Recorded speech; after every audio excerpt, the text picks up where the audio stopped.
So apparently YouTube decided it wanted to, you know, like cut out the audio a few minutes ago. And so I'm going to try this again. My wife just texted me, what up, Sharon? And she just said it's working. So that's just great. What you missed was a wonderful little rock, paper, scissors war. Fun fact, Coy thought he could win and he lost. The winner was a guy named David. David won. So David, congratulations. Well done. But really, where we went from there was an interesting conversation. Last week, we began to talk about this idea of who's around your table. And the question that we talked about was simply this. What do you do when there are people around your table that maybe have influence over you that they shouldn't? You know, when I was a kid, we would have people that would negatively impact us, and so we would just like go home and they wouldn't follow us, or we would like not answer the phone when they call. Like there was an easy out, like school's over, so we leave. But today that's not quite an option. See, today we have phones in our back pockets or our front pockets, and we have Instagram, we've got Snapchat, and we've got email, text. Like we are accessible 24 hours a day, 7 days. We can't get away from people. So the old idea of like just remove them from your life is not possible. So what do? Like you just ignore them? Oh, that's hard. And maybe you're capable of doing that, but maybe you're not. And if you're not, if you're like me, and it's a bit of a challenge to say, hey, you know what, I'm not going to I'll let you impact me. Maybe there's a better way to look at it. Maybe instead of saying, hey, I'm going to get rid of you, what if we were to say instead, I'm going to assign you a seat at my table? That sounds weird, but roll with me for a minute. See, everyone's at your table. Everyone has access, but some people just have a different type of access. You know, maybe you think about a family gathering when you were younger, and you had a crazy uncle who would kind of be like, I don't know, sent to go sit at the kids' table because he's a little goofy, because like he just wouldn't contribute quite the way that one would hope at the adult table. Okay, well, maybe that's the thing. So here's the idea. We can move people from one seat to another. Dr. Darius Daniels, he puts it like this. He says that, you know, we are to love unconditionally. We're to love people the way that God loves us, and that we're to value equally. We're all made in the image of God. We are all image bearers of God, but we're to treat differently. Because, see, not everyone is going to add the same value to your life, and not everyone's going to have the same space in your world. You know, the way that my wife talks to me is going to be different, maybe, than the way that I allow some stranger who I meet at the gas station to speak into my life. And so we looked at the idea that if we're going to really pay attention to who is sitting at our table, we're going to have to ask 3 questions. 1, who's there? 2, how'd they get their seat? Like, did they pick it? Did they say, hey, I want to sit there, or did they take it? Like, did they ask permission to sit close to you, or did they just walk up and say, hey, I don't care who's there, it's my seat now? And then 3rd, what responsibilities or what rights do they have in that seat? There are some people who we're going to say, you know what, you can say whatever you want.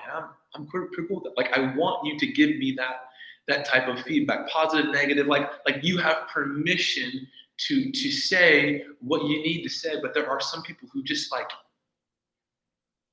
they say things you're like, ouch, it hurts. And all you ever do is say things that hurt. And so when I'm around you, I'm expecting you to say something's going to hurt. Well, they shouldn't have the right to say those kinds of things to you, Maybe they deserve a seat farther down the table. The seat that I want to talk about today is the seat that you've put God in. See, if we think about it, God is sitting at our table. And for some of us, God is at the far end. And for others of us, God is sitting like right next to us. And I was introduced this idea a few years back. A friend of mine, her name is Megan. She in college would do this thing called Tuesdays with Jesus. This is what she did. She would wake up, and the first thing she would do is say, "Good morning, Jesus." Now, that by itself doesn't seem weird, but then she would get in her car and she would remind Jesus to buckle his seatbelt. Odd. She would go to the Starbucks drive-through and she would get herself her Americano and she'd get one for Jesus. Different. She'd go to the cafeteria and she would save a seat for Jesus and she'd actually get Jesus a lunch, which if you're a college student, you know that is costly. Buying all this food and coffee for someone who's not going to actually eat it, that's expensive. But what she understood was that she needed to be reminded Jesus is with her everywhere she goes. Jesus is sitting at her table, not just on Tuesdays, but on Monday and Wednesday and Thursday, Friday, Saturday, and Sunday. And I think sometimes we need to be reminded that Jesus is hanging out with us, not just on Sunday at church time, but on every day of the week. He is with us, and he wants to be sitting near you. So, question number one, is Jesus at your table? The answer is yes, but maybe he's not at the seat right next to you. Maybe he's at the far end of the table. Jesus won't come in and require you to move everyone so he can sit next to you. He's not gonna say, you know what, that's it. I want this seat or I'm out of here. He doesn't do that. Jesus will take the open seat you leave. And maybe you haven't left that seat open for him. And maybe it was unintentional. Maybe you just I don't know, got excited and you allowed other people to sit closer to you and you didn't do your Tuesdays with Jesus. I don't know. But when we stop and think about that second question, what seat do you have? That's a big question. Because the people closest to you are the ones you're going to hear.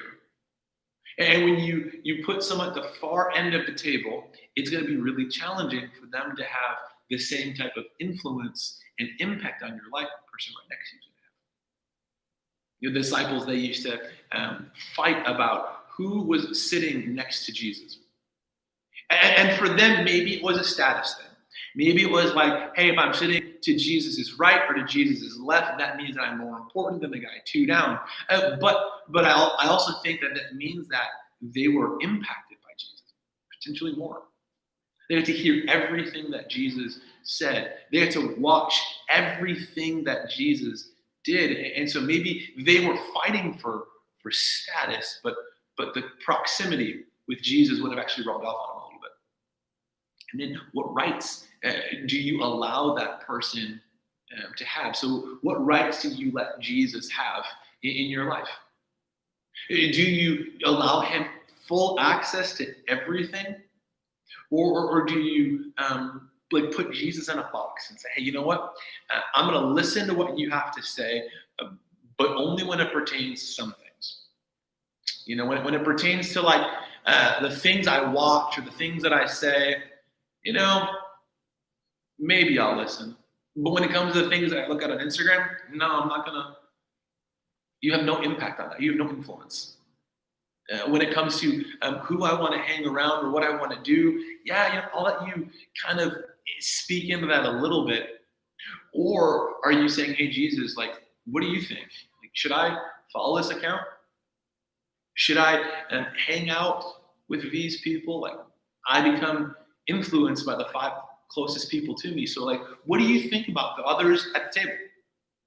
Do you think we should move him over here, her? What should we do? Or are you just more saying, Jesus, I just want the comfort and safety of knowing that like you're around, but that's it. In Matthew chapter 7, Jesus says something pretty interesting. Now, I like the Message version. I don't always use the Message version, but for this particular instance, I'm gonna, because it's pretty good. Jesus says this: don't bargain with God. And I think a table where it's like, oh yeah, if you sit here today, then I'll let you sit closer next time. No, it says be direct. Ask for what you need. You want to be influenced by God? Ask Him to influence you. You want to be impacted by God? Ask Him to impact you. It goes on to say this: this isn't a cat and mouse hide and seek game we're in. And I think that can be so appropriate for the way that we treat God. It's like, hey God, I don't want you to see me hiding my peas under my table or under the plate. My mom used to tell me that when she was a kid, she wouldn't eat her peas. And so she would actually like hide them under her plate. And then she would brush them off the table into a napkin. And then she would like dispose of them when she was cleaning up the table. Like sometimes I think we do that. Like, oh, I'm gonna pretend like God doesn't see what I'm doing. I'm gonna hide it in hopes that He's not watching. And I'll get away with it. But if we know and have invited Jesus to sit right next to us, well, then we know that He sees it all. And we're giving Him free rein to speak into our lives and to say, hey, you know what? I actually think maybe you shouldn't look at those Instagram accounts. Maybe that music isn't the best influence on you. Maybe those people aren't pointing you in the right direction, reminding you that you are made in the image of God. I don't know. Here's what I do know. When we start by acknowledging that God's at our table, and when we invite Him to sit at a chair closer than we did yesterday, we're going to see the influence that God has on our lives grow. And when that influence grows, we are going to continue to grow more and more in the image of God. And honestly, that's the goal of any follower of Jesus. It's to grow in the likeness of Jesus a little bit each day. It's not gonna happen overnight. Like you're not gonna like just all of a sudden be a completely different person. No, like it's gonna take some time. And that's okay. Because it's not a sprint, it's a marathon. And every day, if we're pursuing to grow a little bit more like Jesus, and in a year from now, imagine where you're going to be.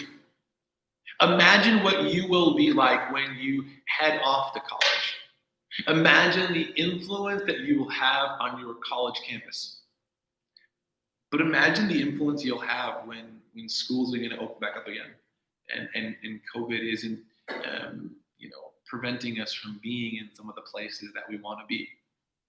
Imagine what people might say to you, or the invitations you might get to sit in different seats because people have noticed that you have allowed Jesus to sit closer to you.